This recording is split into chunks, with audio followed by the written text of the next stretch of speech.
Praise the Lord. വെളിപ്പാട് 7-ാം അധ്യായം 1 മുതൽ 17 വരെയുള്ള തിരുവചനങ്ങൾ. അതിൻ്റെ ശേഷം ഭൂമിമേലും കടലിന്മേലും യാതൊരു വൃക്ഷത്തിന്മേലും കാറ്റ് ഊതാതിരിക്കേണ്ടതിന് 4 ദൂതന്മാർ ഭൂമിയിലെ 4 ചുറ്റും പിടിച്ചുകൊണ്ട് ഭൂമിയുടെ 4 കോണിലും നിൽക്കുന്നത് ഞാൻ കണ്ടു. മറ്റൊരു ദൂതൻ ജീവനുള്ള ദൈവത്തിൻ്റെ മുദ്രയുമായി കിഴക്ക് നിന്ന് കയറുന്നതും കണ്ടു. അവൻ ഭൂമിക്കും സമുദ്രത്തിനും കേടുവരുത്തുവാൻ അധികാരം ലഭിച്ച 4 ദൂതന്മാരോട്, നമ്മുടെ ദൈവത്തിൻ്റെ ദാസന്മാരുടെ നെറ്റിയിൽ ഞങ്ങൾ മുദ്രയിട്ട് കഴിയുവോളം ഭൂമിക്കും സമുദ്രത്തിനും വൃക്ഷങ്ങൾക്കും കേടുവരുത്തരുതേ എന്നുറക്കെ വിളിച്ചു പറഞ്ഞു. മുദ്രയേറ്റവരുടെ എണ്ണവും ഞാൻ കേട്ടു. ഇസ്രായേൽ മക്കളുടെ സകല ഗോത്രത്തിലും നിന്ന് മുദ്രയേറ്റവർ 144,000 പേർ.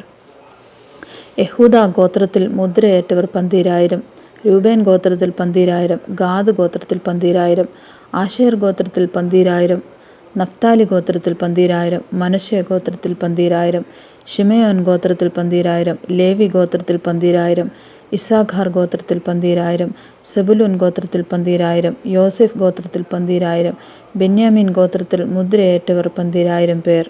ഇതിൻ്റെ ശേഷം സകല ജാതികളിലും ഗോത്രങ്ങളിലും വംശങ്ങളിലും ഭാഷകളിലും നിന്നുമുള്ളതായി ആർക്കും എണ്ണിക്കൂടാത്തൊരു മഹാപുരുഷാരം വെള്ള നിലയങ്കി ധരിച്ച് കയ്യിൽ കുരുത്തോലയുമായി സിംഹാസനത്തിനും കുഞ്ഞാടിൻ്റെ മുമ്പാകെ നിൽക്കുന്നത് ഞാൻ കണ്ടു.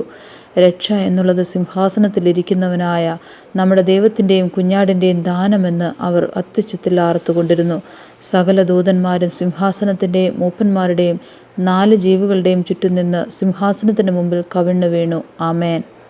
നമ്മുടെ ദൈവത്തിന് എന്നേക്കും സ്തുതിയും മഹത്വവും ജ്ഞാനവും ശക്തിയും സ്തോത്രവും ബഹുമാനവും ബലവും ആമേൻ എന്ന് പറഞ്ഞ് ദൈവത്തെ നമസ്കരിച്ചു. മൂപ്പന്മാരിൽ ഒരുത്തൻ എന്നോട്, വെള്ള നിലയങ്കി ധരിച്ചിരിക്കുന്ന ഇവർ ആർ, എവിടെ നിന്ന് വന്നു എന്ന് ചോദിച്ചു.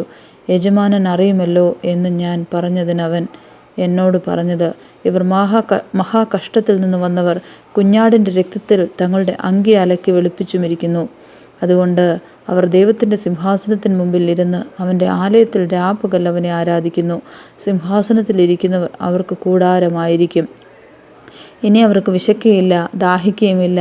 വെയിലും യാതൊരു ചൂടും അവരുടെ മേൽ തട്ടുകയുമില്ല. സിംഹാസനത്തിൻ്റെ മധ്യേയുള്ള കുഞ്ഞാട് അവരെ മേയിച്ച് ജീവജലത്തിൻ്റെ ഉറവുകളിലേക്ക് നടത്തുകയും ദൈവം താൻ അവരുടെ കണ്ണിൽ നിന്ന് കണ്ണുനീരെല്ലാം തുടച്ചു കളയുകയും ചെയ്യും. ആമേൻ.